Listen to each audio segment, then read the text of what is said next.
switch, you know we're never tame. Marie and Ray taking over the game. From body slams to high-flying bling. Hear that bell, let the chaos ring. Not getting hell, let's talk the night away. Breaking down matches in our own way.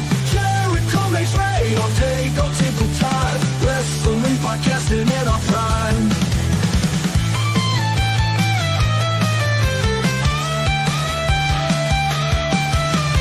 Flip the switch, you know we're never tame. Marie and Ray taking over the game. From body slams to high-flying bling. Hear that bell, let the chaos ring. Not getting there, let's talk the night away. Breaking down matches in our own way. Jericho makes Ray all day, don't tinkle time. Wrestling podcasting in our prime.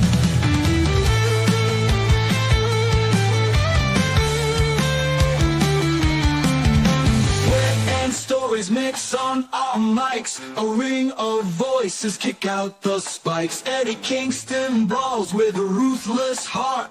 Adam Cole brings the art of the part. Twists and turns, match by match. Insightful banter, there's no catch. Smash that button, never miss a beat. We rock this podcast, seem to see. Not getting there, let's talk the night away. Breaking down matches in our own way. Jericho makes Ray all day, don't tinkle time. Wrestling podcasting in our prime.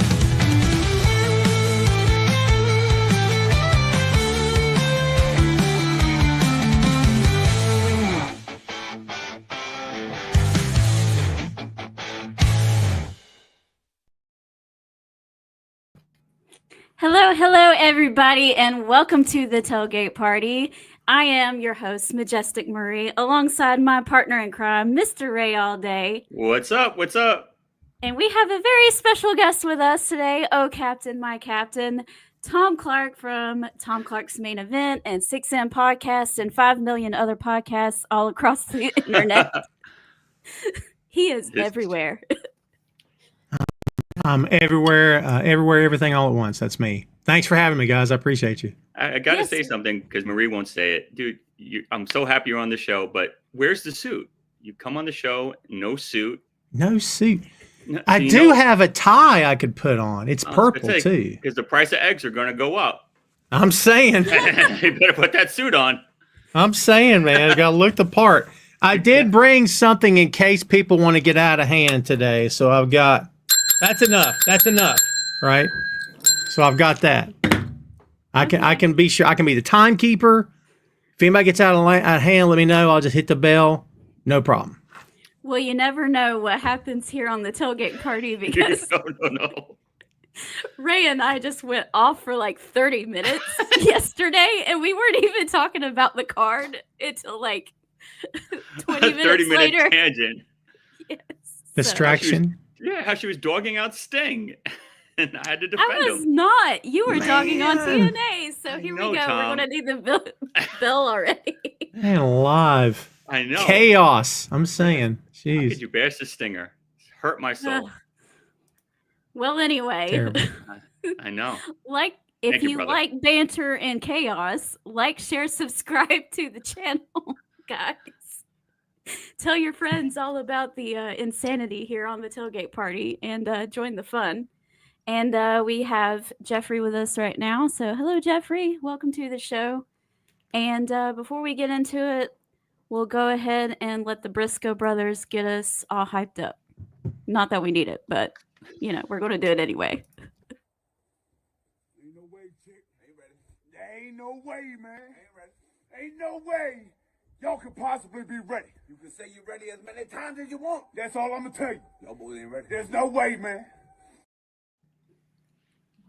Never gets old. Puts a tear in my eye. I miss Jay, man. Rest in peace, Jay. Jeez. Absolutely. Yeah. That's been our hype video for 2 years, and we do not have the heart to change it at all. No, don't change it. Don't need to. Change it. No. So, Tom is here.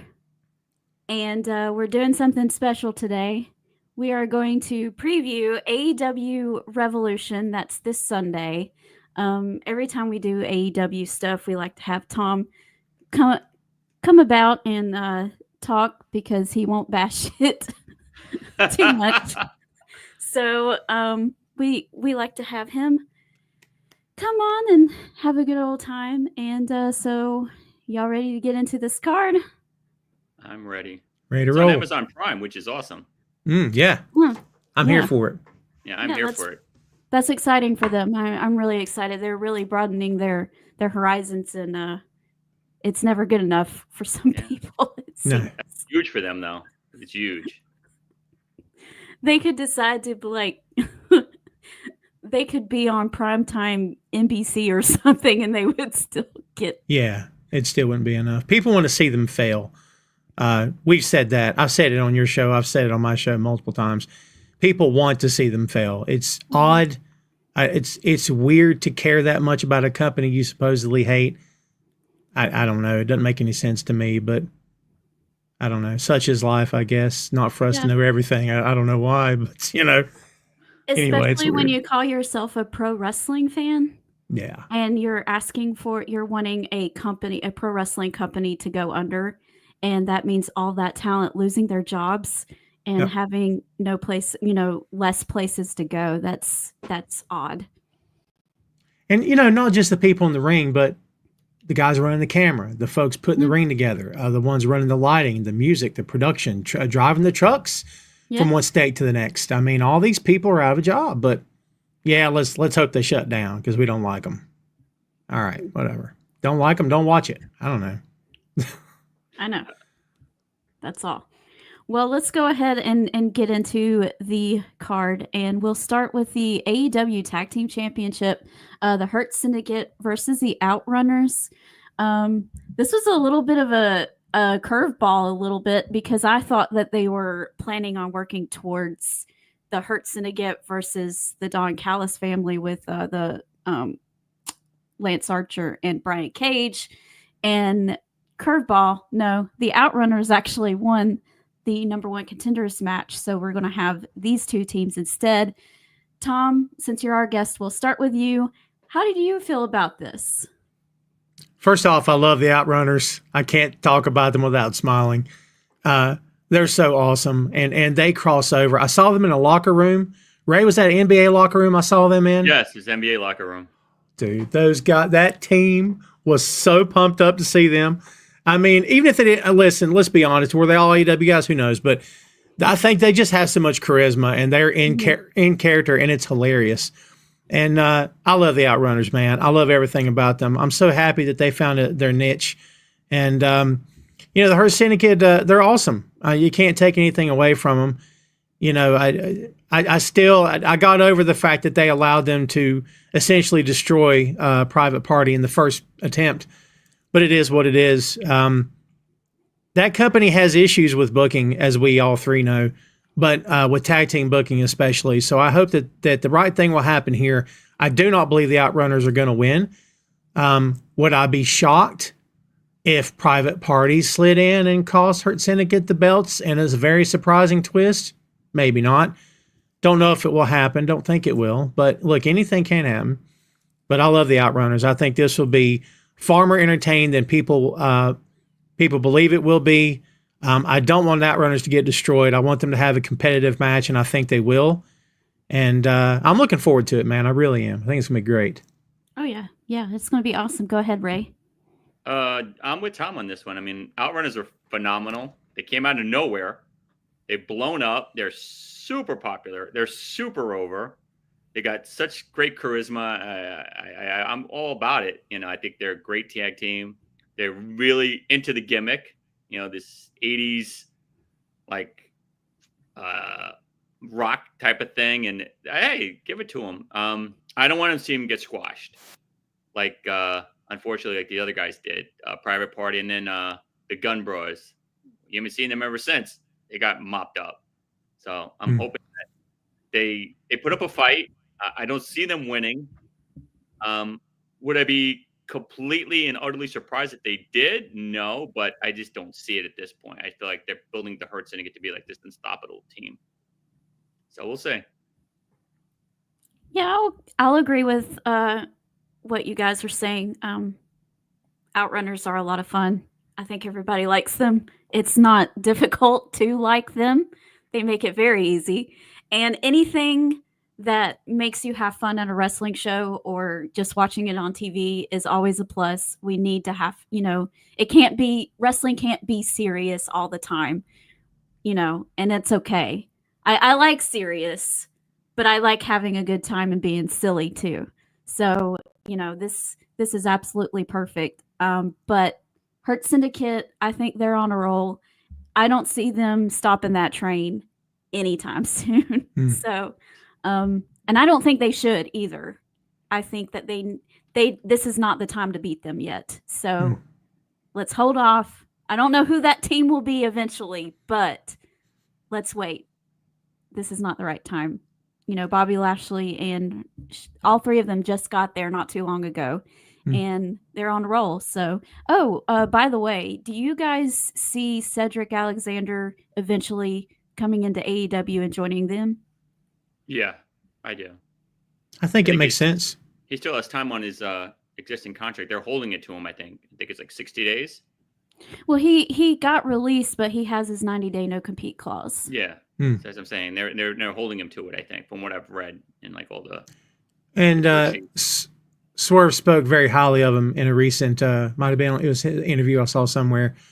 I mean, when you got Swerve vouching for you, that's a big deal. So I mean, they think a lot of him, and they should. And so I wouldn't be surprised if he showed up. And 4 guys deep. Or 3 guys deep, excuse me, makes it a little bit easier. You could do tag belts, but you could also do a singles belt. And it frees it up to have 1-on-1 and then 2-on-2, or then, triple, 6-man tag if they want to do it that way. Right. I love it. I think Cedric would be, of course, he's a great addition. He was with them before, so I think it makes a lot of sense. But the Outrunners, by the way, that sepia filter they started putting on the camera to give it that washed out 80s. Oh my God, whoever came up with that, it's genius. Love it. Y'all said that at the same time. It's so good. Oh my God, the youngest man in the world. I love that. It's so ridiculous, but I'm here for it. Oh, I can't get enough of it, honestly. Exactly. It's a lot of fun. And I do not think that the Outrunners are going to win this match, but I want to disagree with Jeffrey here. He says that he thinks that they're going to get jobbed. I don't think they're going to get jobbed. I think it's going to be competitive, and it's going to be a lot of fun.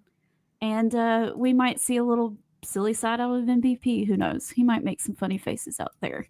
So you can clown MVP a little bit and not hurt the team. He's a manager outside. He should, don't know what his. I mean, physically, he's fine. He's worked a match, but. Managers should get bumped outside, especially heel managers. It's part of the gig. He knows that. Yeah. So, I think it'll be great, honestly. Yeah. It's going to be a lot of fun. But I think we're all pretty much on the same page that we think at the end of the day, Hurt Syndicate is probably going to walk out still our tag team champions. I think so. I think so. Okay. All right. So I just found out that this was a number 1 contender match because I think I heard it, but it didn't register. And when I saw it on the card, I was like, "Oh, okay. Well, that just puts a stake on this, and that's a good thing. We want steaks. We like steaks.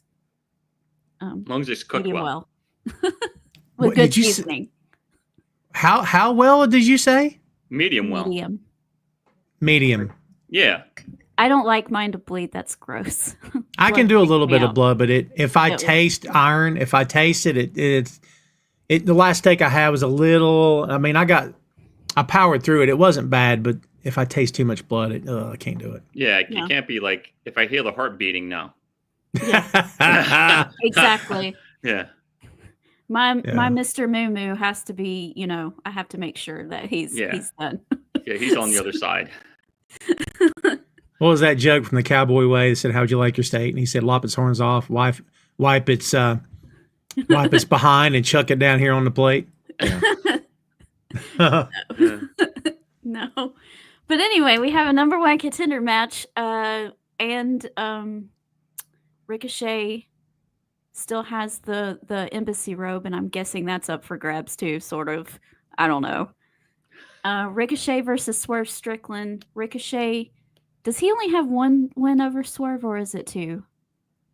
Tom, I think it's one. Just one. Okay. So, Ray, we'll start with you this time. Okay. He just beat him yesterday in that tag match. So yeah, technically has two, but I don't think that counts. That chicken noise has got to stop. That clucking thing he does. Oh my, got to stop. Got to stop. Fans, please stand behind me with this. Stop the clucking. I can't. It's getting annoying. He's like a 2025 Urkel. Like he's getting annoying. I think that's the point. Yeah, he's mastered it. But like I want to drown him. He's like that little nerd in high school that throws it in your face that he's going to be your boss one day. You want to give him a swirly. He's that guy.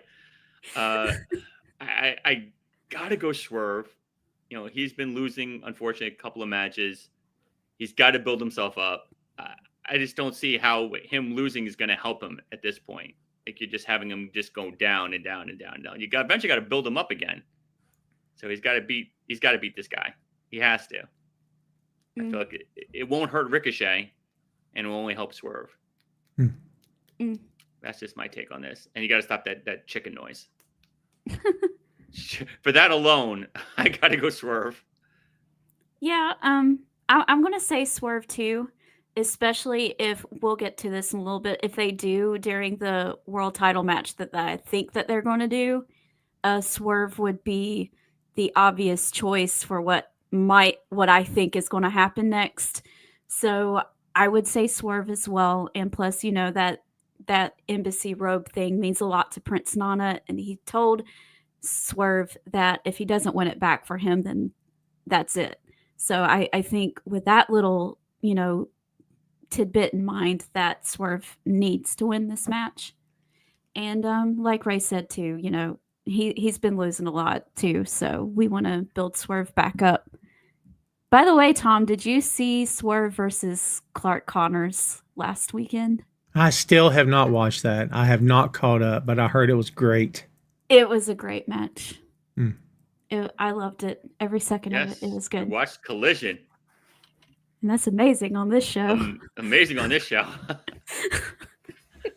Those War Dogs are awesome. I'm telling you, War Dogs are, I mean, there's nothing like being young and in shape and hungry. And that's what the War Dogs are. So that's what you want. And look, much respect to the veterans, but for every guy that looks like me on your TV show, you better have 5 or more that look a lot younger than me.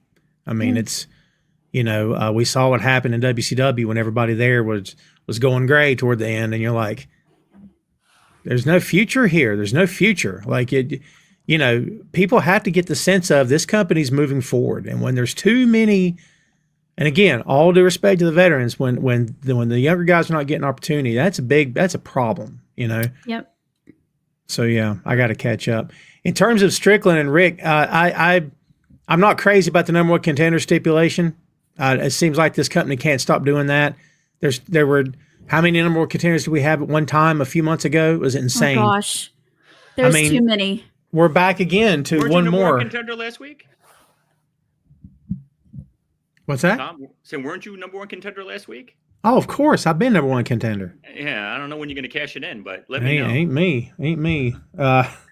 Again, veteran. No, I don't know. They're infatuated with it. And, you know, again, this is no subject for another time, but for Mox to be the killer that they wanted him to be, whole lot of people have been putting his name in their mouth basically since the Death Riders started, which to me is a complete disconnect from what that gimmick should be. Anybody muttering Moxley's name should have got laid out. That should have been part of the gimmick. Don't put your name in my mouth, because if you are, I'm going to hear it. But everyone just says his name all the time, and no repercussions. It is what it is. But they're going to have a killer match. I'm sure of it. I'm with Ray. I think this is Swerve's to win. He should win. And you're right. I don't think it hurts Ricochet at all. And, you know, is his wife on the way? I don't know. I love the little jab he threw at him. I thought that was a nice touch. You know, we'll see what happens there. But, yeah, I'm looking forward to this. I think both those guys are absolutely going to bring it. once again, we've got a great card here. Like, they crush it on the big shows. Honestly, yes, they do. Kill it. Yeah, For sure. it's funny because every time I say this all the time, and Ray can attest to this. Every time we come up to a pay-per-view and I see something and the build just hasn't been all that great, I'm like, I don't know. And then that little voice in the back of my head goes, they always bring it on the pay-per-views. You better just go ahead and buy it and you will be upset if you don't. It's true. And I always listen to that voice and I am never disappointed. So No, they always bring it. Those pay-per-views are always gold. I got to give it to them. Shane is here and he says the robe will never be the same. And Jeffrey is throwing shade at Ray, saying that he only watched Collision because Adam Cole was on it. Duh. Why wouldn't I watch it for other reasons? That's a given. Come on. And he got robbed, by the way. I called the police. They're filing a report on that. Didn't they have 4 people attack Moxley at the end of the last pay-per-view? Well, it was Cope and Jay White and who else? Well, last pay-per-view was when Well, maybe Orange. choked out Cope. Yeah. You know, so yeah. It's we're not the only ones to complain about the Death Riders thing. Basically, everybody has been, and I don't think it has anything to do with John. Honestly, he is a very believable but not maniacal SOB. But when you know what I'm told versus what I see are two different things.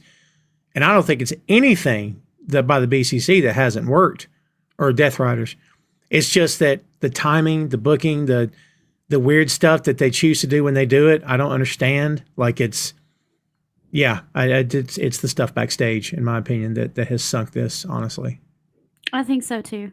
And the fact that they'll do something that's shocking and it'll get people talking for a little bit and then they never follow through with it. Never.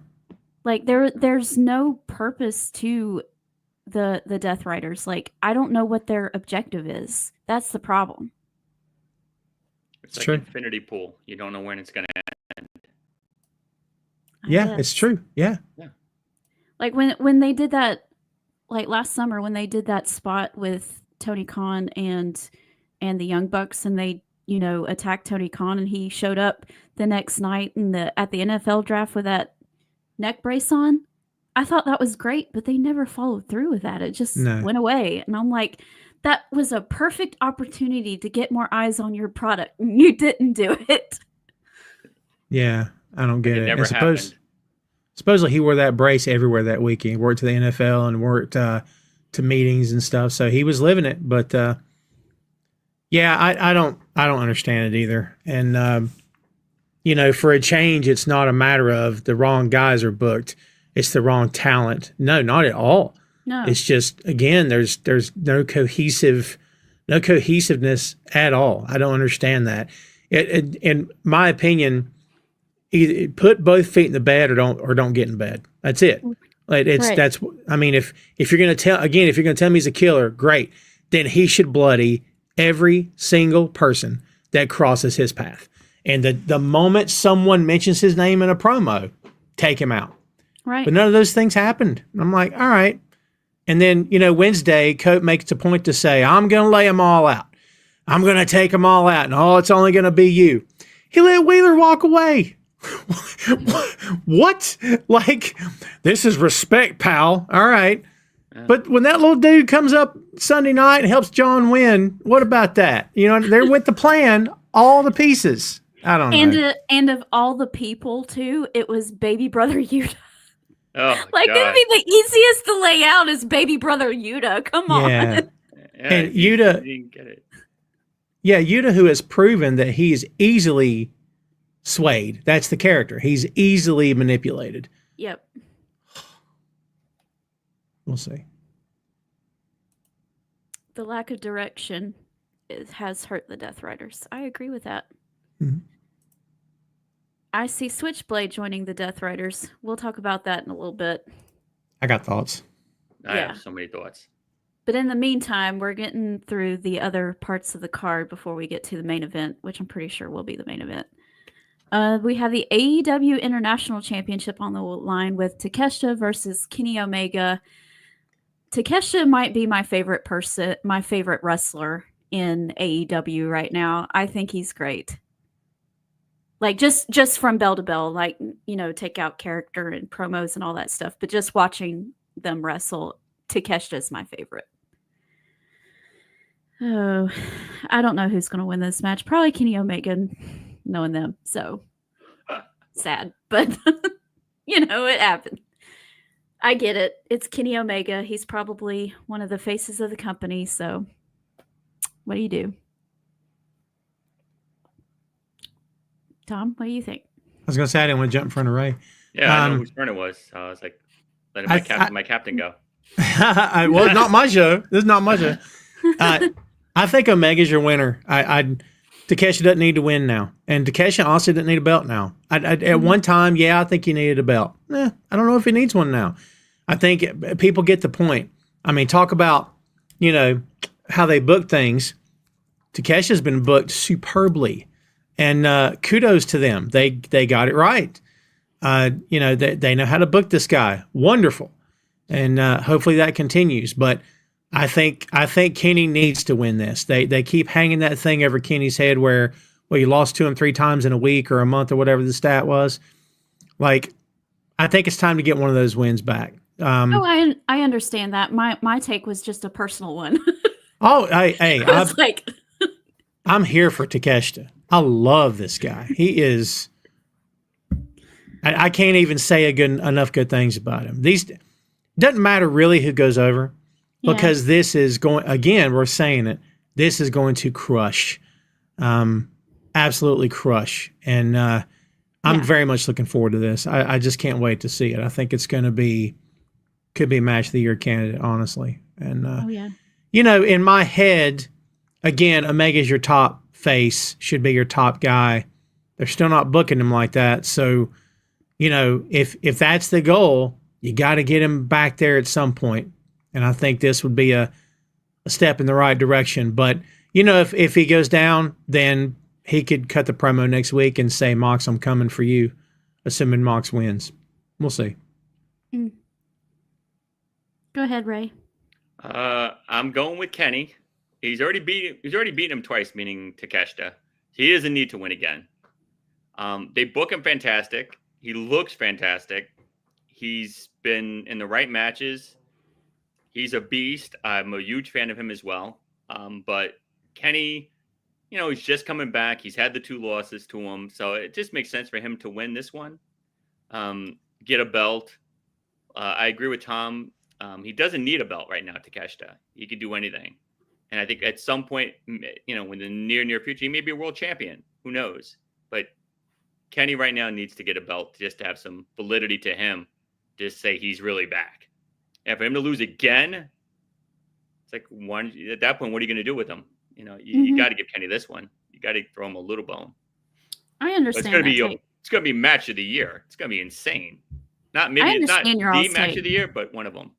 And I don't disagree with it. I just like Takeshita so much. I like to watch him win.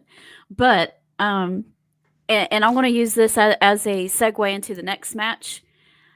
It really looks like they are going to that they're building towards Kenny Omega versus Okada at All In July. So I think, and I also heard rumors that there's a lot of people wanting to maybe combine the Continental and the International Championships too. So if they do that, what better way? If Okada has the Continental and you have Kenny Omega having the International title and they meet in Texas in the summertime, you could plausibly do that. Intercontinental title. That would be absolutely, yeah. Exactly. Yeah, pretty much. It's for 2 different areas, right? Continental's Right. United States, International's around the world, and then then it interrupts the Continental Classic tournament, which I know people bag on that. I enjoy the Continental Classic. The Continental Classic is awesome. I love it. I hear people tell me, "Oh, dude, I don't want you tournament." I'm like, "Shut up! It's great." I don't know. No, that is the no. I'm going to disagree. Okay, look, I give AEW its fair criticisms when they deserve it. Sure. But when they do the Continental Classic, is usually their best television. Is when they do that. Love it. They don't try all that weird stuff that they sometimes try. It's just people trying to win a wrestling tournament. And there's nothing wrong with that. It doesn't have to, oh gosh, he blew up my, set fire to my dog, so I'm mad and I'm going after him. It doesn't have to be complicated all the time. It doesn't have to be personal all the time. Sometimes it can just be about, I want to win a wrestling tournament. Yeah, I just want to win. Amen. I think I'm here for it. Yeah. But I like, you got to keep that tournament. That tournament is gold. Yeah. Yeah. And I think the matches are always really, really good. Like, I agree with you, Marie. They don't. Those are the nights that I'm like, okay, it's going to be good tonight. You never know who's going to win. There's a lot of upsets. So yeah. But especially since our first Continental Classic winner was Eddie Kingston. There you go. We can't forget that. You won't let That's me. the most. No, never. ever. Never. But, we're going to segue into this match. Speaking of the Continental Championship, Okada versus Brody King. This has had a nice little flow to it lately. It was a little sad that Buddy Matthews didn't win in his home country, but I was kind of expecting it. But it was a great match, and I enjoyed it. And we're moving on, and now it's Brody King, and I still think that Okada is going to win, but it's still going to be a lot of fun to watch. Go ahead, Ray. Yeah. Where's this being taped from? This isn't from Texas? No, they're in Los Angeles, I think. Oh, no. Yeah. Okay. So I love Brody. He's turning into a great singles guy. But Okada is the Rainmaker, so I think he's going to get over again, because I think, like you said, I think they're building up for this Omega Okada mega fight. So it only makes sense for Okada to get over. And I love his new shtick. People are bagging on, oh, he's corny now and he's this and that. Like, just stop. Let the man make his money. Let him not get pounded to the ground when he was in New Japan. Like, let's be. Like, why do people like just, I don't know, rag on something because it's a little different now? Like, he's still Okada. I think he's funny. And I like him, and he still works in the rings. Just because he's not taking 500 bumps now doesn't make him a horrible wrestler anymore. So I don't know. Just my thoughts. People usually call that smart when you can make money without taking a bunch of bumps. Work smarter, not harder. Yeah. I mean, look, we said it before on my shows too, that if people have a problem with Okada being heel today, then you didn't know Okada before he was facing New Japan. Because Okada came in as a heel, cocky, arrogant, a schmuck, just a smart mouth, but got over because people just could not get enough of him. Kind of like Naito, they just, after a while, it's like, all right, I love him. And they just used to boo him out of the building. But after a while, it's like you can't ignore the talent level and what he can do. And after a while, the gimmick grows on you. So, again, if people don't like him now, then you obviously didn't know him then. And like, if you didn't, it's fine. But to say it's not working, well, that's your opinion. I disagree with that. I think it's working great. I don't think it can continue forever, and I'd love to see him turn face, and he will eventually. And Buddy, when he does, unless they intentionally book him wrong, which they could over there, but he turns face again and he gets on fire. He's your top guy. I mean, I just imagine, if they took him off TV for a couple of months and brought him back face. Forget about it. He's your top guy then. And, they got to be careful. And what a great problem to have. You got so many potential top guys on your roster. But to have him on your roster, I mean, if it's me, I'm getting him everything I got. Like, take it all. Take it all. Make some money for me. I can't wait for this. Brody is way underestimated. Don't nobody sleep on Brody King. Oh no, He- absolutely not. No, He's he can so work. great. He's so great, and he's. I do think Okada's going over, which I hate that because I love Brody, and honestly, you beat both guys in this new stable that does not include Malachi Black. He's going to call him another name, and that kind of sucks. Does it take the Hounds of Hell and kind of puts them in a standstill? Yeah, a little bit.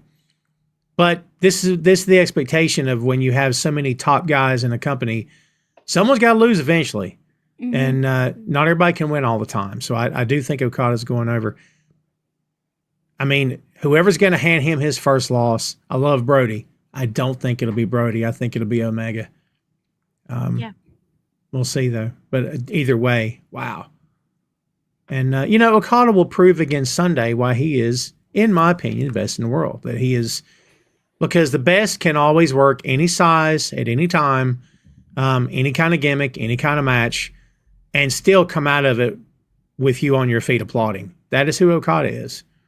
And, I think this is going to be fantastic. I love when it's such a great card. Makes me happy.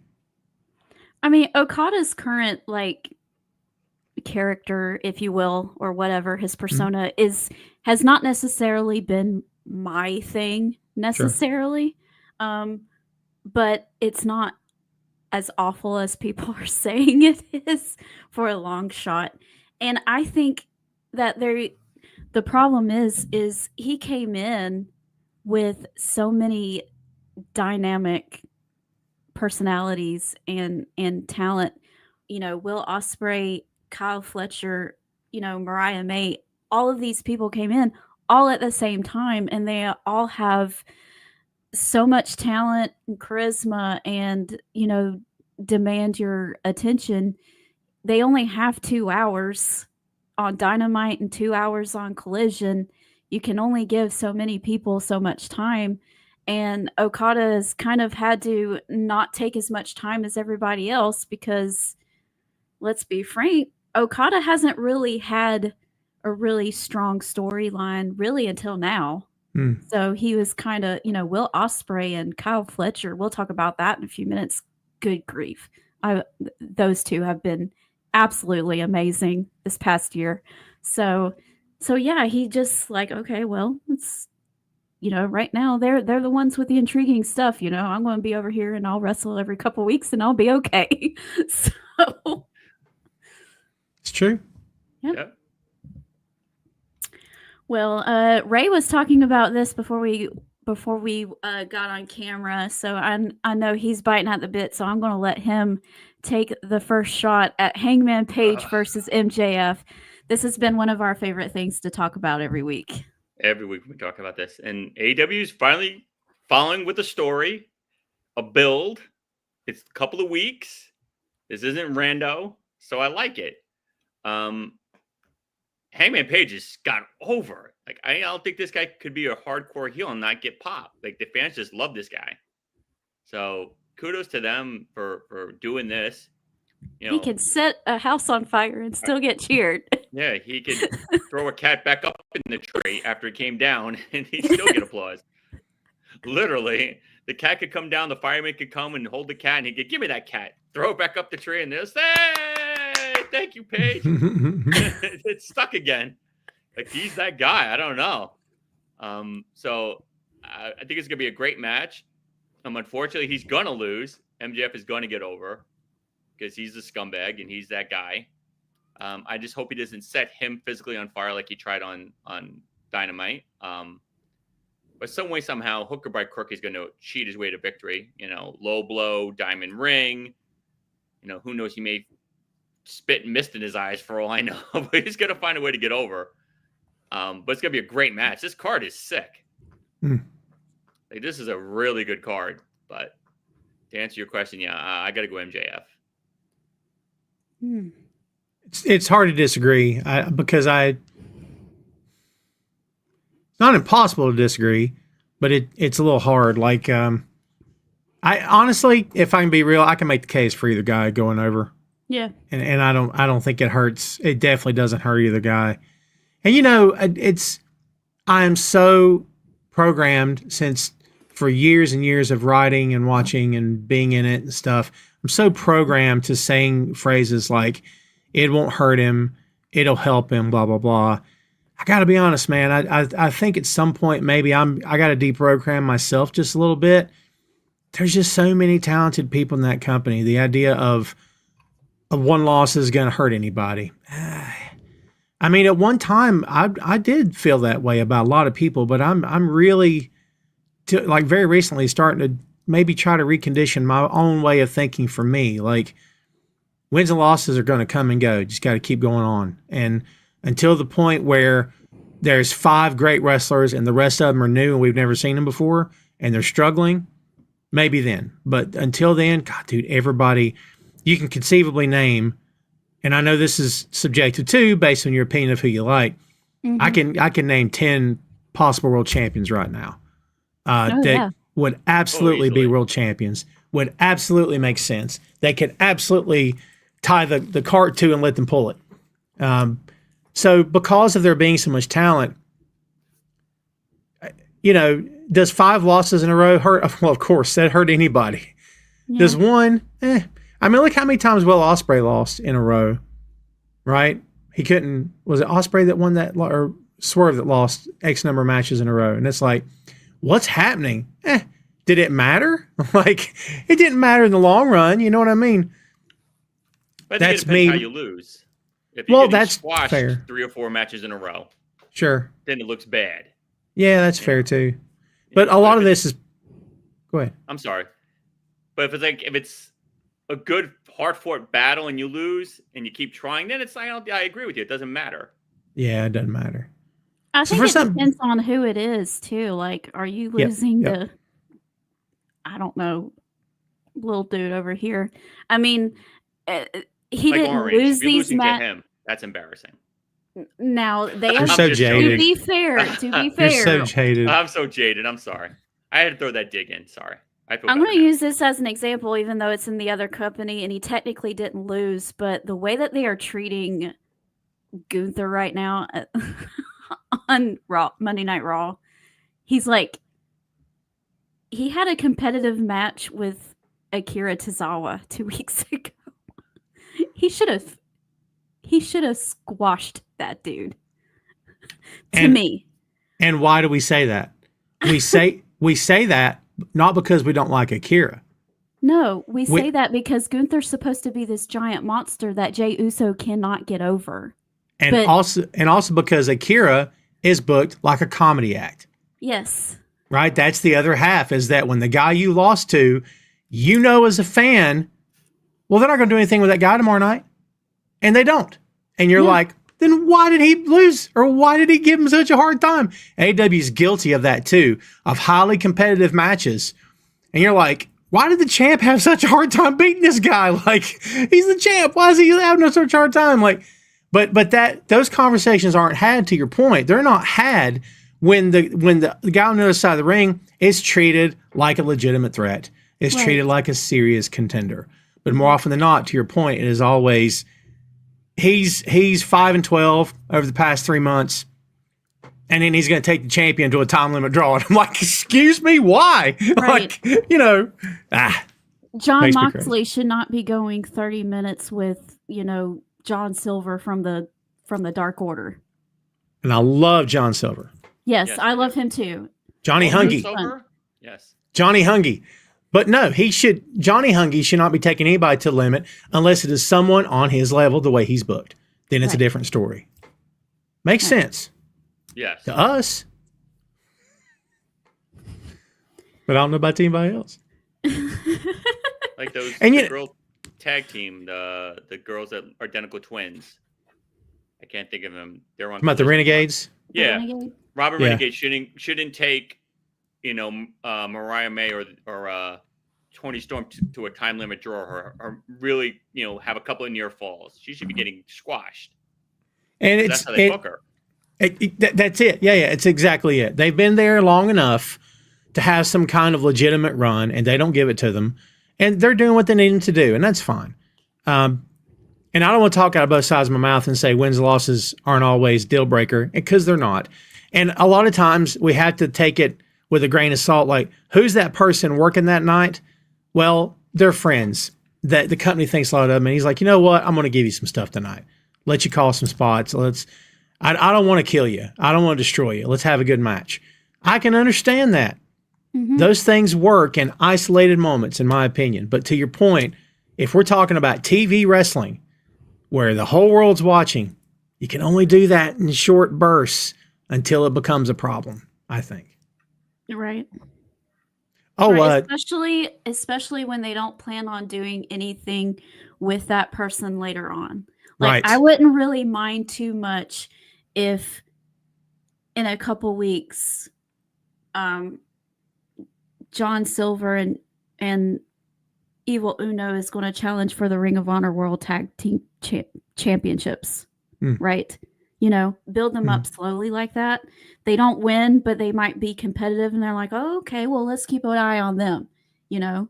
But, you know, just doing it for the sake of doing it, and they're not actually using that as a stepping stone is when it's the problem. Yeah, and Harley, as much as I love Harley, and I do, had never won on TV. Wasn't that the stat? She'd never won on TV. Yeah, I guess and then so. she got a world title match, and I'm like, I love her, and I thought she did fine. You know, and again, this is backwards too. I'm gonna spend all day on it. It's backwards too, because then I'm also the guy that says, how can people get over if you don't give them a chance? If you don't give them a chance to show off, how will they ever get a chance to be anybody? So there's also an argument to be made for that too. Like, you know what I mean? But it ain't up to me to fix it. That's up to bookers to fix. They're the ones that have to walk the line, not Tom. Tom's just the guy that says, I didn't like that or liked it or something.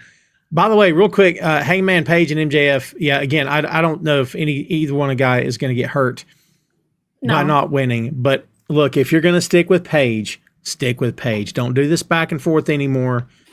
And, you know, if you want to put him against Swerve again, I'd wait a year. I swear to God, I'd wait 12 freaking months. I wouldn't do it again in 2025. That's me talking. Right. Because you can go back to it whenever you want to, and it'll work every time. Mm-hmm. But you don't need to do it anytime soon. Let these guys breathe a little bit and do their own thing with other. Because when they come together, and because they're forced to have each other's backs, they're going to be the most popular tandem that company's ever seen. And it's going to be, you know, bad enemies, better friends, or better allies. Because that's going to come, I'm telling you. It'll be one of those things where I don't like you don't like me, but let's go kill these guys. They're going to be monsters when that happens. I can't wait for it. Yeah, it'll be great. Either one of these guys, you can make an argument on why they should win the match. You know, and I want to make kind of the same argument for both of them. Where do you go from here with either one of these guys is my question, because the world title scene looks pretty crowded right now, and I wouldn't put them there quite yet, although they're on the cusp of that. MJF, what does he do? Who does he set his eyes on? Who does he want to mess over next?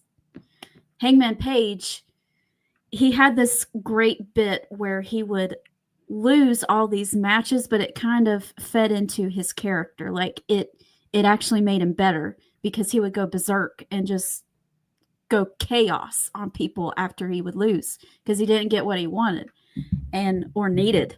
But you can only do that so many times. So where is the cutoff with Hangman Page, and when does he actually start winning matches too?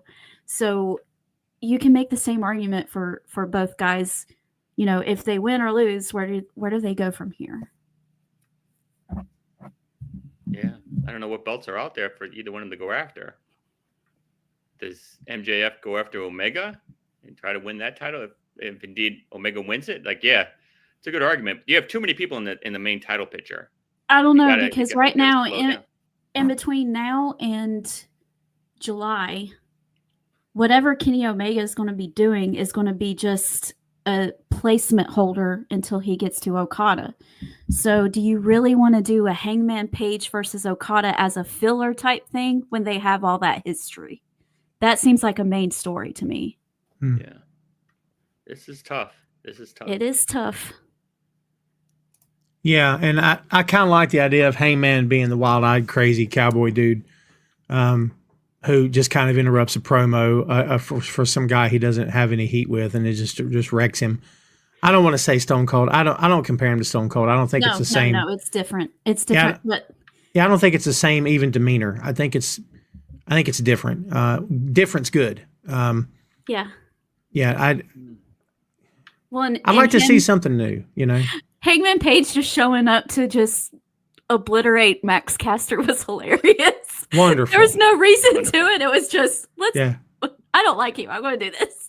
Yeah. Here's a thought. Could you picture Christopher Daniels turning on Page and costing him to lose and prolonging that feud? But Daniels is done. Yeah. So I don't know what it would be in it for him. Plus, we'd have another heel executive. I think that company's had enough of that crap. Trying to think of an angle to prolong this feud. So I feel like have MJF cheat with the ring. Yeah, you have to. This got to last a little longer. Yeah, it can. That's fine with me. Because both of these guys has been really great together. So I would not mind if it continued. No, I think it has to end with a Texas Bull Rope match. Okay, Yes. this next match I don't have much thoughts on because I really haven't seen much of it, and I do not know much about Mercedes' opponent, so I can't really weigh in on her. So I'm gonna let Tom start, and I'm gonna let you guys kind of hash it out because I really don't know what's been going on with these two, honestly. So Momo Watanabe is freaking great, member of Stardom. Great worker, excellent in the ring. She and Mercedes are going to have a killer match. Mercedes is once again going to prove why she is arguably the best female wrestler in the business right now. Mhm. She is all those critics that were saying what they wanted to say when she got there have fallen silent now. And if people are still criticize her now you just sound stupid because she's right because she's freaking great and. She sticks to that gimmick regardless of what town they're in. The whole say hello to your CEO, never wavers, consistently delivers. The only time Mercedes matches have fallen is the people she works, like Britt. Sorry, but that's when you can tell something's off, Well, and it was the time when she was just coming in from her injury too. So I don't want to. She was knocking off the rust as well. So give her time to breathe. So, yeah, I just, she's a professional and there were spots missed in that match that shouldn't have been missed, in my opinion. And, Britt's heart wasn't into it. Not at all. Mercedes' match with Sheeta wasn't great, but I think there just wasn't chemistry there. Don't know why, but Mercedes has stuck to her guns. There's been things that have happened in matches that she disagreed with before matches too, and she's held her ground. Good for her. It's like, you're going to pay me all this money. I'm not going to stay silent. I got to speak up for myself. My name and my face is out there, and if something goes wrong, that's me. My resale value needs to consistently be high, whether that's to WWE or another company. But and I respect that. But she's more than earned her spot, and I think she's fantastic. And I think Momo is going to give her a great match. I don't see Momo winning the match, but I think this will be another notch in Mercedes' belt. And then I'd like to see in a few months them release just a list of everybody she's pinned and just look at all the future Hall of Famers on that list because that's going to be impressive. Yeah, I love her. I can't wait to see this. I think it's going to be freaking awesome. Absolutely. Go ahead, Ray. I'm with it. Mercedes right now, in my opinion, is the best female wrestler going right now. She's a beast. I think she could work anybody. I think Momo is great. She just won that tournament in Japan to get this title shot. At least the angle, that's what they're saying. Maybe she actually really did. I don't know. But she's great. Yeah, she did, right? So she's really good. I've seen some matches, some clips. So she could go. Mercedes is going to just do her thing. Like, Mercedes is a beast right now. Her gimmick, her shtick, her in-ring is... She's on a different level right now, and I see her run lasting a long time. I just why stop it? She's up here right now, and to knock her down, that makes no sense. Keep that train running. She gets crazy pop. She gets over. fans want to see her. That CEO thing is she's, like I said, on a different level. And hate to say it, you dropped the ball with this one because she's a beast. Mercedes, she can go, and I see her keeping this belt, and she could become the female Roman Reigns. And I mean, Momo's 24. Wow. She's got the whole world in front of her. Like, this will be experience for her. She's been working for like 11 years already, believe it or not. Jeez. So, yeah, well, a lot of them start young in Japan, but this will be another moment of experience for her, which will be great. She can learn from Mercedes, and Mercedes might learn from her too. I mean, again, Momo's very good. So, yeah, the idea for anybody in the ring is to take a little bit of something from everybody you work. Even the folks who are under you in terms of their ability, you can still take something and you can give more to them as well. So right. I think in that respect, it's going to be fun to watch too. Yeah. Yeah. I don't know much about Momo, but I'm sure the match will be really great. And speaking of Mercedes and the role that she's been on lately, I think although she didn't have great chemistry with Britt Baker, and I think that might have been different if Britt Baker's heart was into what they were doing, and it wasn't. There's just been a lot going on with Britt Baker behind the scenes, and that probably affected her work. So there's that. But Mercedes Moné has this incredible chemistry with Chris Statlander. And we were talking about Hangman Page and Swerve Strickland and how you can revisit that anytime. Mercedes Moné and Chris Statlander, you can revisit anytime too, because those two were so great together. And that is a match I will never, ever, ever get tired of seeing. So, no. You think Britt's going to WWE at some point? I don't know. No. Wow. Okay. If the rumors are true about her, they might. Oh my God! Again, and I got to hear these rumors. Tom always has the dish, and he never tells me. I've been asked not to tell. I've been asked not to tell. I don't want to repeat rumors, but if they are true, I don't know if anybody wants to bring that into their locker room or not. If it's, I don't know.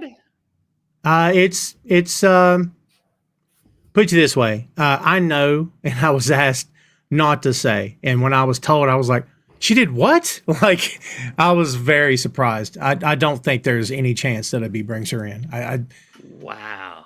Yeah, it's. If I told you, you could figure it out. If I told you why, you could figure it out. But yeah, it's okay. No, and Can you tell me at least if it's Tessa bad or in that ballpark. I can't. Oh man, I could, but I can't. Okay.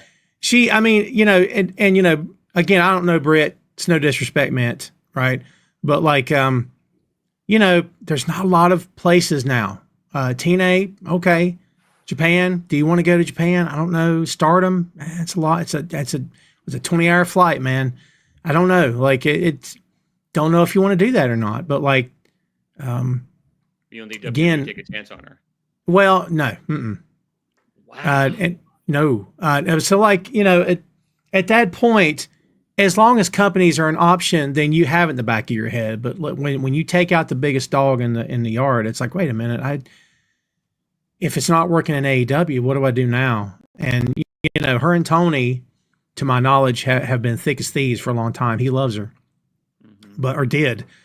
But I think that there's enough things now that have happened that people around her see. Oh man, I want to know the kind of person. But there again, if she heard me talking, if she found this somewhere, she'd destroy me and say I don't know what I'm talking about, blah blah. And that's fair. I'm not in the business, but not on that level. But I again, like I personally have always liked Britt. I love her look.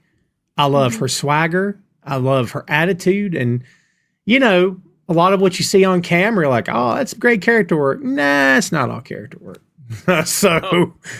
Yeah. Wow. Yeah. Anyway. Wow. Oh my goodness. Okay. Yeah. And first Ricky Starks, now this. I'm still not getting the info. Yeah. Well, I mean, I didn't mean to open a can of worms or anything. I was just saying if, because I'm not back there, so I don't want to say this is absolutely true and this is happening. I was just saying if it's true, you wouldn't want that. JP said, what about MLW? I consider it a crime that I have not followed MLW in a long time. That is on me, and I wish I was. And they just slip off my radar. And I watched him. I followed MLW when MJF was there before there was ever an AEW. And I enjoyed his work in MLW. So like, I've always enjoyed their shows, but man, I'm glad he said that. That makes me want to go and find their content because I really would like to catch up with some. Who's the champion of MLW? I don't even know. I think it's it's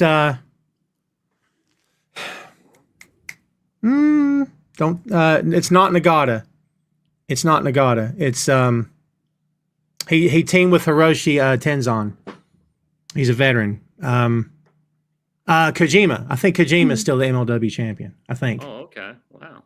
JP, tell me if I'm right. I think it's still Kojima. Oh wow. Yeah, Okay. MLW had a show a month ago at Center Stage, and I wanted to go, but I didn't get to. Yeah, I like that channel coming. is MLW on? I think they're all on YouTube. I think It's a YouTube channel. I think you can catch their stuff. I don't know if they're part of any networks. You know, those networks that pop up that show different wrestling. I don't think they have their own paid service. I'm not going to go down this road. You know where this is going. So I'm going to let it go. If they don't have a streaming service, they're trash and garbage, according to Ray. So I don't know. Oh, I'm not going down this road again. I'm going to let it go. I mean, she hasn't bashed Sting the whole show, so I'm going to let it go. I love Sting. What are you I heard. talking If about? you watch the show, Tom, tomorrow, if you get a chance, watch the show. You see how she just destroyed Sting. I was like, wow. If I wasn't here to defend him, it would have been just awful. I did Poor not Stinger. I defended you, Sting. I had your back. Tom would have had your back. If you were on the show, you would have had her back. Tom, I have a question for you. yes. And then we're going to move on. Yes, Okay. please move on. By the Joker's- way, Matt Riddle is champion, so I'm moving on from that. Let's definitely move on. Ugh. Joker Sting in TNA was a heel, right? Yes, until he wasn't. Yeah. Okay. Thank you. Until he wasn't. Yes, until he wasn't. So that means yes, he was. Yeah, I didn't care for that. I didn't care for that run. So if you eat a sandwich and you finish it, do you still have the sandwich? No, it's over now. So he's face. Doesn't count anymore. He was a heel for like a second. It doesn't count. I didn't care for that gimmick, and if an unknown does a Joker gimmick, you're like, well, this is nonsense. But when Sting does it, you're like, all right, it's Sting. He's a legend. I'll give him some rope. But for me, I can't speak for anybody else. For me, it got annoying after a while. I'm like, yeah, I'm having a hard time with this. Like, to his credit, he reinvented himself. And when he brought back a little snippet of it in AEW, the crowd popped because they knew what he was doing. But I think a character like that has to be very, very small doses. And when you don't really, I don't recall TNA's explanation of why he was suddenly wonky. But yeah, I kind of wasn't here for all of that. And I love Sting. So. Well, I love Sting too, and all I was saying yesterday was that I terrible. thought that he was heel. No, it's not Sting that's terrible. It's when I was little, I was really, really scared of the Jack Nicholson version of the Joker. Really? So yes, deathly. Like I cannot even look at Jack Nicholson anymore because all I see is that smile. Wow. Yes, I had nightmares for years. Nightmares. So I can't handle it. So when someone does the Joker makeup, I'm That's interesting. The cartoon Joker is fine, but if it's like live action a person, no. Absolutely But not. Sting was doing a Heath Ledger Joker, so that's still you still didn't care for that? It's different, but because I didn't actually watch it, I only saw pictures. Oh, I see. decided to stay away from it because I just couldn't didn't watch want it. It wasn't on a streaming service. There was no streaming service back then, you goofy. Oh, there were real channels, though. There were real channels. It wasn't on a major network. That's right. Let's not go down this road again, please. We've already been down this road. We've been down 7 this road. times. Okay, road. so And that Joker thing was like 10 seconds, and he switched it back because he knew it wasn't working. we're moving on We're this really great steel cage match that I am so looking forward to. Kyle Fletcher versus Will Ospreay. Kyle Fletcher, I've said this 70,000 times, I know, but Kyle Fletcher really impressed me last year. Like when he first came in, I was like, oh, okay, whatever. But he's really shown a lot of growth and character work, and his wrestling is good too. He's just great. Kyle Fletcher is one of my favorites on the show. And I like Will Ospreay too. I see Will Ospreay is probably going to win this match, and he probably should, but a little part of me is like, oh, but that means Kyle has to lose. But it's okay. It's going to be great. So, Ray, I'm going to let you talk about this. I love new Kyle Fletcher. Like I've said 70,000 times, ever since he shaved his hair and reverse Samsoned himself, he's jacked. He looks like a different person. Like it doesn't look the Kyle Fletcher, the dorky tag guy that was like, okay, he'll do a little something, but he's not going to do much. He reinvented himself. He doesn't even resemble a tag guy anymore. He looks like a singles guy. He looks like a beast. Him and I can't give the guy from New Japan. He's Australian, I think. He beat Orange recently in a pay-per-view like a couple months ago. You know what I'm talking about, Marie. You like him a lot too. He's becoming one of my favorites. It's my Zack Sabre? Zack Sabre Jr. Yeah. Him and Kyle Fletcher are probably my second and third favorite wrestlers in AEW. That's great. Love Zack Sabre Jr. Beast. But Kyle Fletcher he's the real deal. I think he's going to be a world champion at some point down in the future. Unfortunately, it's just going to be Will's chance because just like Swerve, can't have Will just keep losing and losing. He's lost a couple recently too. And I know wins and losses, like Tom says, doesn't count. But you got to still build Will up a little more. So I think he's, is going to get over it some way, somehow. But it's going to be a fantastic match. And I'm glad it's on a streaming service like, Amazon Prime. Sorry, I had to throw that out there. I had to throw the tick. I'm sorry. And Max. Well, so wins and losses still count. Now, let me backtrack. Wins and losses still count.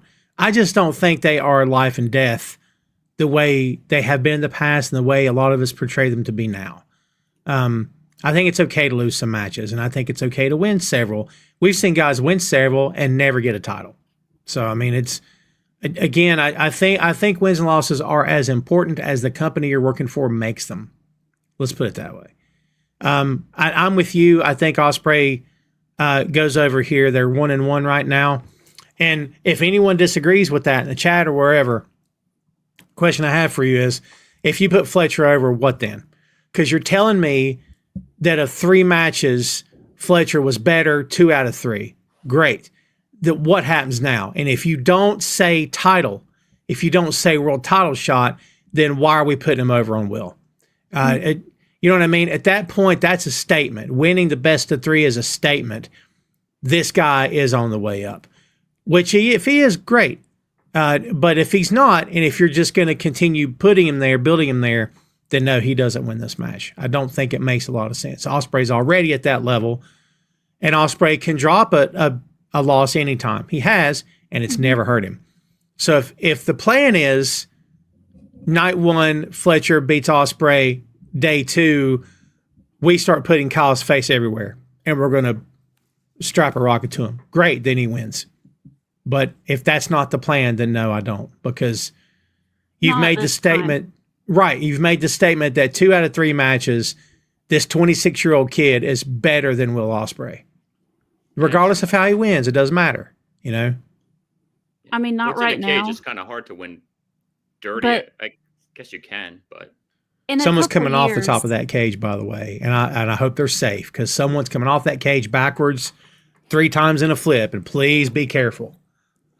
I mean, in a couple years, we're going to see some people kind of fading out. Like Adam Copeland's not going to be wrestling forever. No. Jericho is not going to be wrestling forever. No. Thank God. Kyle Fletcher in a couple years probably could be a really great AEW world champion.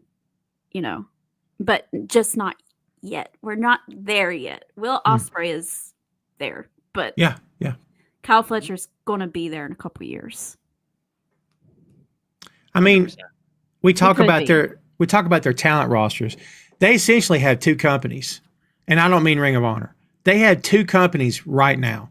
Right now, you could take that locker room, split it up, and create an AEW where you have veterans and the guys on the way up, and you can create another AEW which have veterans and guys on the way up. That's how much talent they have. Yeah, they that do. They could potentially do too. And the second company could be the young guys are at the top with younger guys coming up. That's how much they have. Like I don't want to call it NXT, but they could do a version of that. They have enough people to do it where Kyle Fletcher is the world champion of that, whether you And- call it Ring of Honor or whatever. You know what I mean? That would be really great for Kyle Fletcher to do right now. And They've devalued those ROH championships to the point Oh they my don't mean gosh. anything anymore. yes, They mean exactly. nothing. And they're champions. They're Ring of Honor champions. Besides Athena, I'm not including her because she has put that brand on her shoulders and she is doing what she can with what she has. But almost every Ring of Honor world champion that they have had since Tony Khan has bought the company has done hardly anything on the actual Ring of Honor shows to build up championship matches. It's like a Ring of Honor pay-per-view comes up and they have to look around and go, oh wait, oh yeah, we have a world title. I guess it has to be on the pay-per-view.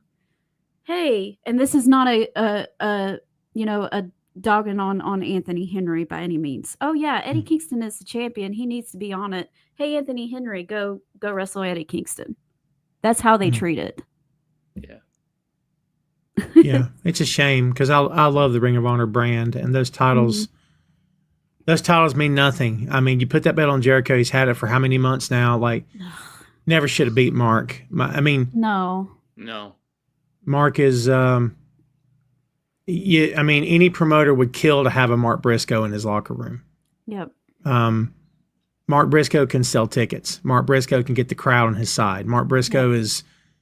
You just don't have that. Mark Briscoe is a young Mick Foley. You have a guy who is so extremely likable. And, Foley could do a turn, and Foley could be evil and maniacal because he was Cactus Jack before he was anything.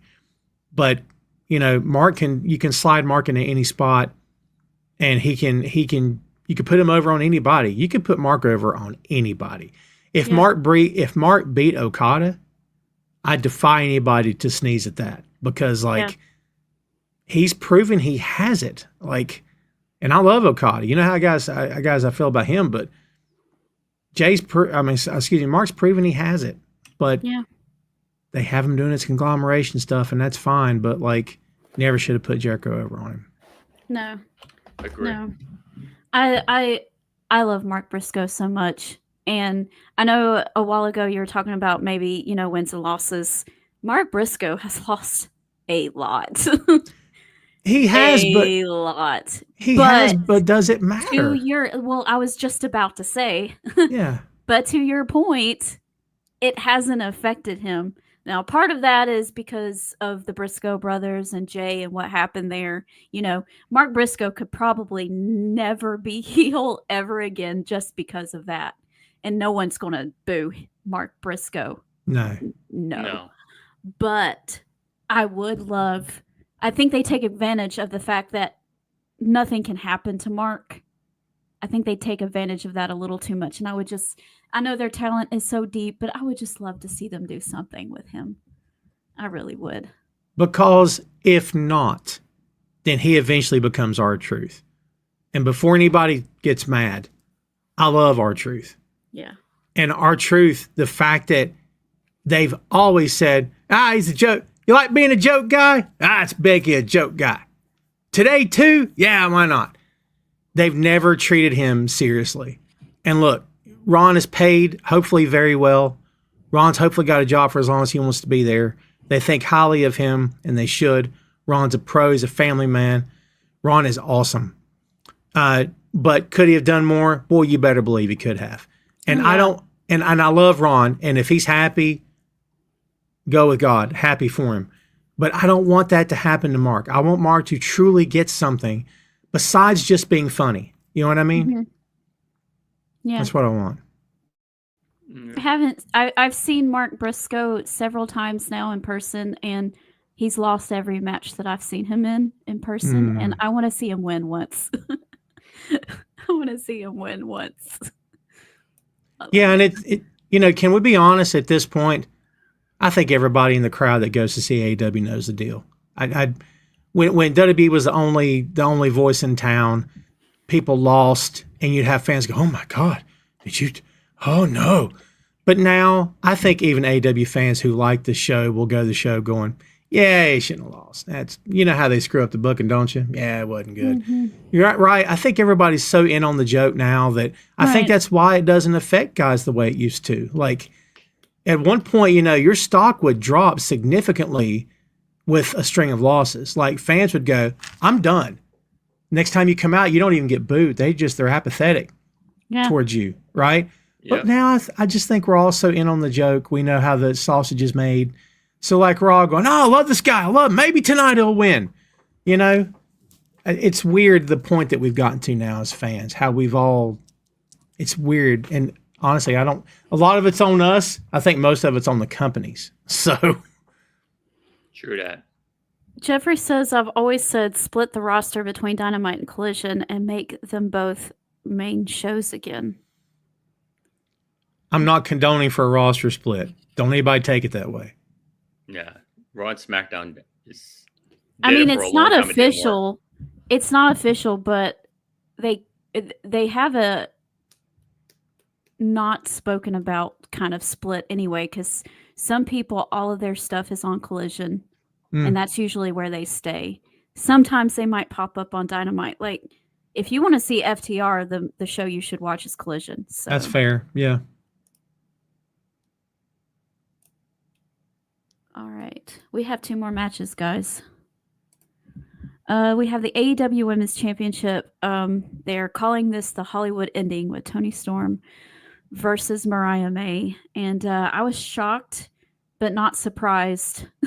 That doesn't make any sense, but I was shocked, but not surprised that Toni Storm won the title, but not really surprised. Great trilogy, though. This is going to be awesome. Yeah. I'm going to go Mariah for the win. Excuse me, Toni for the win. I think Toni ends the story. I think Toni's going to end the story. I feel like she's going to find a way to win again. I wouldn't be shocked if Mariah won. This would be less of a shocker to me than in any other match in terms of like who could win this. I think this is a coin flip. My gut's saying Toni, but would I be shocked or like appalled if Mariah won? No, Mariah is fantastic. Both of them are great. Both fantastic mics, both great workers. So it's tough. I hate to see either one of them lose, but my gut's just saying Toni's going to keep it some way, unless her butler turns on her, which everybody was hoping for. That didn't happen last pay-per-view. He had her back. So I don't know. It's going to be good. It's going to be really good. I think the best promo Toni ever cut was this past Wednesday when they were backstage with Renee in that segment. That was fantastic. I think it's best AEW promo she's ever cut, because I could not, like, halfway through it, I just couldn't stop looking at her, and I just wanted to shout, like, legit, like, man, I'm seeing, like, I'm watching something special right now. Like the way she delivered, the way she looked at her. Like you'll be good. You'll never be great. They'll like you. They'll never love you. And just the way she delivered it, I thought, this is a master at work. Like we are, and I if it sounds bigger than what people think, fine. But I think we're watching a legend in the making right now. I truly, it's got nothing to do with the gimmick. I think it is years from now, we're going to talk about, remember that promo she cut back then? She is creating magic every time she opens her mouth. It's fantastic. And that one promo, and then the way they ended it with Renee said, I pray that you'll both won't get hurt or something. And at the same time, they both said, pray for her. Are you kidding me? It was freaking phenomenal. It's phenomenal. Yeah. Like, incredible. I do think Toni wins. I think it's okay if she doesn't. But, and there again, similarly to Fletcher and Ospreay, If you tell me that 2 out of 3 matches that Mariah is better, okay, fine. Then she should be the absolute dominant champion from that point on. And if that's the goal, fine. And then, you take Tony and put her against Mercedes. And Tony's the one that eventually beats Mercedes. If that's your plan. I don't think Mercedes should lose anytime soon. But if that's something you wanted to get to, you absolutely could. But either way, I think no matter what they choose to do, I think it's going to be great. I think you could close the show with this. I know they probably won't, but I think they could, and it'd be awesome. I think they could too. They should. This is great. All of this from the get-go, this has been so fantastic to watch. Toni Storm and Mariah May carried AEW last year, I think. They're still the most interesting thing to watch too. On one hand, my trained wrestling brain wants to say Toni Storm wins this, but my Tony Khan trained brain wants to say, well, he likes to just give people titles in their home state or country or whatever, like what happened with Samoa Joe with the TNT title and Darby Allin that one time. And Darby Allin had it for like 3 days and lost it again. He only won it because he was in Seattle that one time. So, I'm juggling. Okay, will they go with Toni Storm and give the babyface this big grand ending? They're calling it the Hollywood ending, right? Mm-hmm. So that makes sense. But I don't know. It's Tony Khan. What does he want?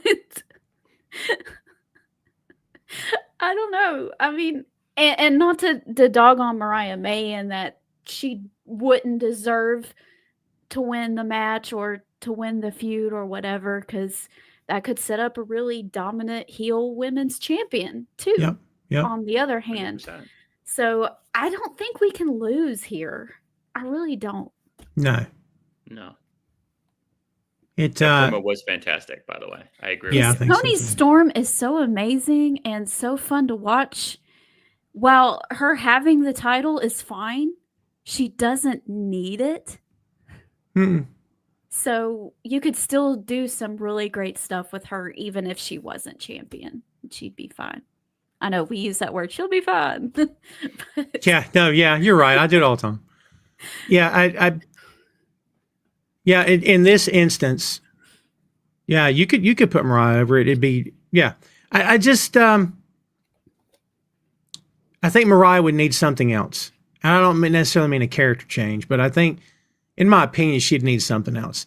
I'm not going to say she was flat in her title run. I don't think she was, but I didn't also see a lot of personality there. And I'm not trying to compare her to Toni at all. I don't know. I don't know if she would benefit from a manager. I don't know if she'd benefit from a stable, maybe her own stable. I don't know, but I'm not suggesting she's not great on her own, because she absolutely is. But maybe it's because in my head I'm thinking, well, Tony's coming back. So if that's off the plate, then maybe I wouldn't feel the way I do about that. But either way, I think again, this match is going to deliver. Her title run seemed a little flat, not necessarily because of her, but because there just wasn't any meat in anything else. Like, everybody, to your point, was waiting for Toni Storm to come back. Mm-hmm. And there was, that was in the back of our mind. Plus, none of the other girls had anything going for them. They were just randos standing there for the sake of standing there. Mm-hmm. And I think that was the problem. If she moved on to something with a little bit of meat in it as well, the Toni Storm thing was very meaty, but you know what I mean. Mm. If she moved on and she had something else with somebody else, I think she would do just fine. It's just, don't give her nothing for the sake of just being there. And I saw Shane's comment about not enough credit for Mariah May. I give Mariah May all the credit in the world, but I just, what's the next move if she wins? Hey, by that same token, what's the next move if she doesn't win? Yeah. Right? What is it? Mina? And what would be next for Toni Storm too? What's next for her? Win or lose? Well, again, like we said earlier, this is not on them. This is on the dude booking the show. And that dude books really wonky sometimes. So it's hard to know. It's hard to know. I don't, in my opinion, unless I'm missing something, I don't see a natural progression in terms of who's next for either one of them. I think Stat needs to have that belt at some point because she would have earned it. Mm-hmm. But, when that happens, I don't know how often are they just going to let Willow come in and just run off Marina Shafir. Give her something to do. Let's go, Yeah. Again, not on the talent. It's everything to do with the booking. I know, because if they have all of the cards right there of making Willow one of the biggest baby faces of that company. She has that aura about her that you can't dislike her. It's almost impossible. She's so bubbly. She's so charismatic. You want to see her. And I know for a fact that my 6-year-old self, Willow Nightingale, would probably be my favorite wrestler. She's awesome. I agree. She's the face of faces. She's got that look. She's like Sting, a natural face that everybody loves. Just saying. All right, let's move on to the main event. I know time is running out and I'm getting hungry, and I'm sure all of you are too, and tired. AEW World Championship with Jon Moxley versus Cope. Cope did exactly what he said he was by getting Jon Moxley on his own. We'll see, though, because Wheeler Yuta did walk out of there and nobody else did. So, baby brother Yuta, what you doing over there? We'll have to see. All right, if I'm going first. Go ahead. Here are my thoughts. There's no way I can see this without Switchblade turning on Cope at some point in this match. I just feel it.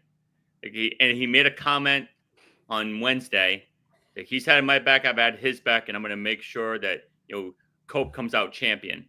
That's not Jay White. Come on now. I've seen Jay White. I've watched Jay White. Jay White's going to take that Switchblade and stab this dude in the back. And I just feel it's coming. And I feel Cope could potentially win it. He turns on him. And then that doofus Christian comes in, cashes in that Money in the Bank or whatever you want to call it, contract, wins the belt. That's the perfect ending. That's what I'm going to go with. I don't see Cope winning cleanly and just leaving the show as champion. I don't see Mox walking away as champion. I feel it's got to be somebody else. And I think, like I said, it's going to be Switchblade coming in and doing something to cause it. Or as an audible, he helps Mox keep it and joins the what's it called? The Rough Riders? That's it, the Rough Riders. Yeah, Rough Riders, DMX. Death Riders. Oh. So, I don't like Jay White joining Moxley. No, I don't think it works because if Jay White joins a faction, he's the leader. That's it. Yeah. Because he don't do number 2. That character's never been well at number 2. When he was number 2 in Bullet Club, he threw the number 1 guy out. So I don't think it works. Having said that, there's a wonky dude booking it, so who knows? But I think it belittles everything his heel character's ever been, which is I have to be the guy in charge. So for there to be an alpha over him, and plus he doesn't really fit with them. He's no. In my opinion, his swagger doesn't fit with them. He fits with Gun Club. He fits more with the young and brash. He fits with War Dogs. I don't think he fits there with Death Riders. But Ray, I was on the same page with you about Jay. I think I said it before you did. Jay's Switchblade's going to put the blade straight through his chest. But at this point, I'm thinking, well, if you didn't do it in the tag match, why would you do it in the title match when I know that you want that belt? So, right? Like, I know you want the belt. You know he wants it. Sure. So why would you prevent the baby face from winning?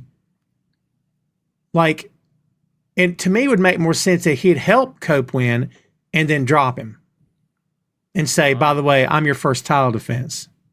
Right?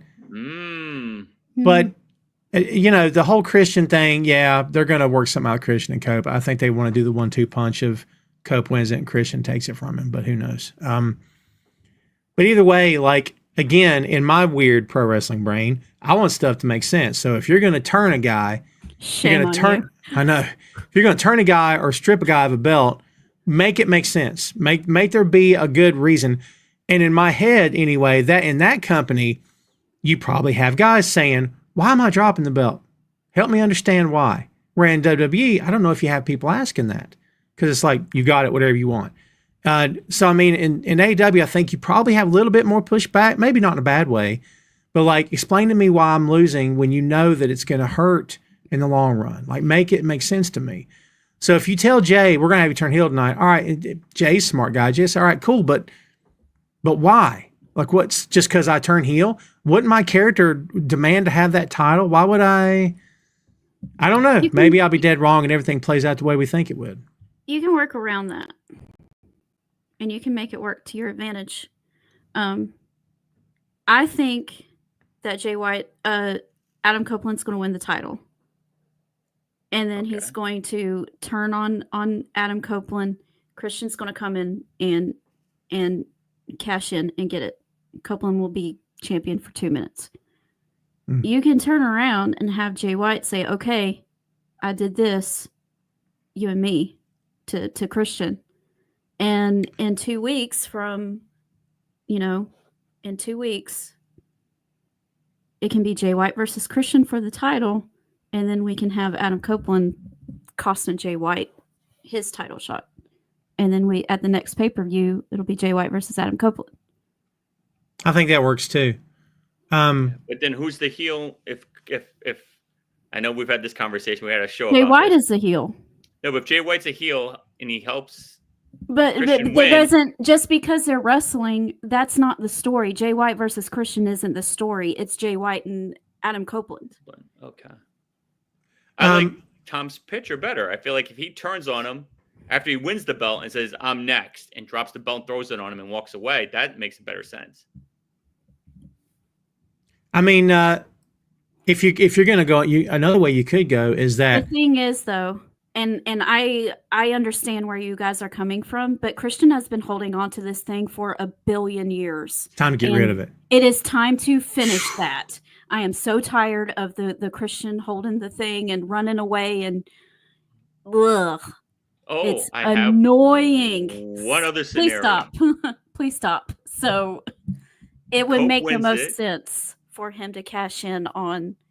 It would make more sense for him to cash in on Copeland than anybody else that might be a possibility right now. How about this? Cope wins it. He's all hurt. Christian comes in, attacks a weakened, hurt Cope, beats him, wins the title, and then no. He beats Mox, gets the title. He tries to cash in the thing, Christian. Switchblade fights Christian off and helps Cope win again, and then turns on him and says, I saved you, now I'm next. Or you could make it all easy and say Jay comes out like as if there's anything's easy. You can make Jay come out and say, run off Wheeler or whoever. And so he saves Cope. So Cope wins.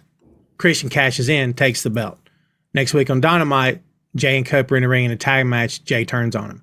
And Jay's justification is, I helped you win, right? We had a deal that I was going to get the first title shot, and you lost even after I helped you win. Like, you dropped the ball. I didn't. I fulfilled my part of the bargain, which makes it sound like baby faces are colluding, but in that company, who can tell?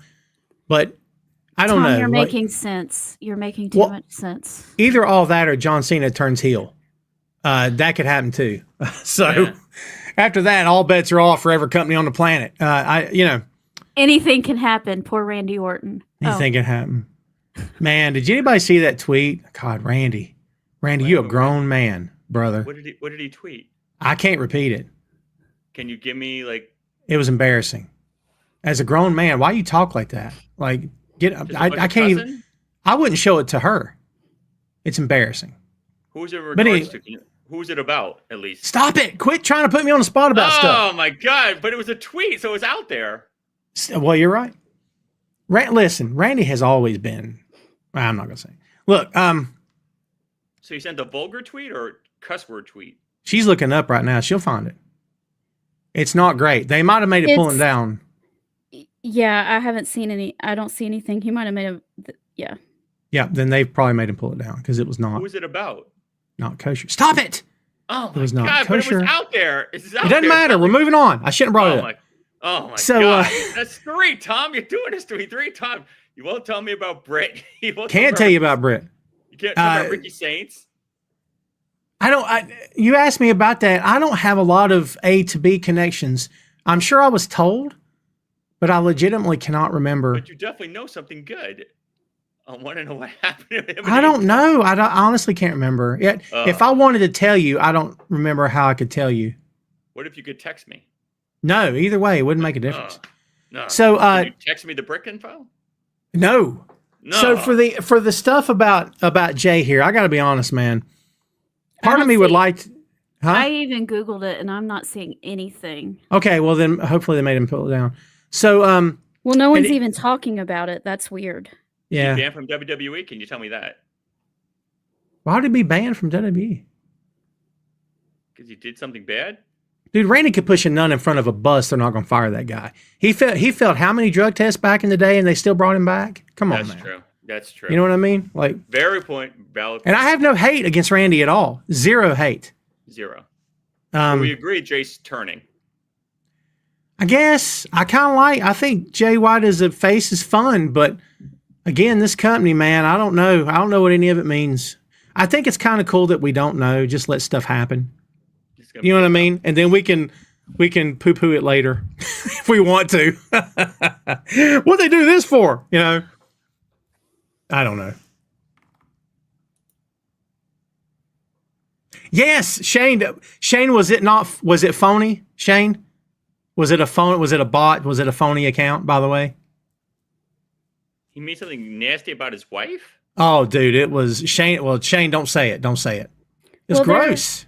Well, there's no articles about it or anything, so I'm guessing it had to been. It probably flew under the radar. I'm telling you that people don't get as disrupted about stuff anymore. I mean, why would he dog out his own wife? I'm a little confused. He wasn't. Stop it. He wasn't dogging out his wife. It was just a comment he made. And to me, I'm like, you grown man. How do you still talk like that? You're not 19 anymore. Oh, so it's something when you said you were 19. Okay, that's all I got. Let's all grow up. I'd tell you if she wasn't on here. I wouldn't tell you on the air. But yeah. Tell me later. All right. Well, we've been here for 1 hour and 38 minutes, so it's time to go. I'm pretty sure my husband is downstairs going, "Will you shut up, girl, about wrestling? Let's go. Let's go eat." So I need to I have a husband to take care of. So let's go ahead and get off of here. Thank you guys so much for joining us. Thank you, Tom, for hanging out with us. I know me and Ray gets into it sometimes, but we had a good time, and hope to have you on again sometime soon. Thanks for having me. Tom Clark's Main Event, Tom Clark 6M Podcast. You can catch the full review of Ted Lasso. It's called Two Nations Under Ted Lasso Podcast. We got a new show on the way soon. And also you can find my work on slashgear.com. So there you go. There's my spiel. And also boinkstudios.com. Don't forget that one. That's all I got. Thanks for having me on. All right. Thank you, brother. Good seeing you. I'm waiting to do that 6M. I'm still waiting. Rocky Saga. I'm waiting. I'm telling you. I'm ready. I'm ready. All right, and you can check me and Ray out here on the Tailgate Party every Wednesday afternoon at 4:45. So we'll see you guys then. Bye.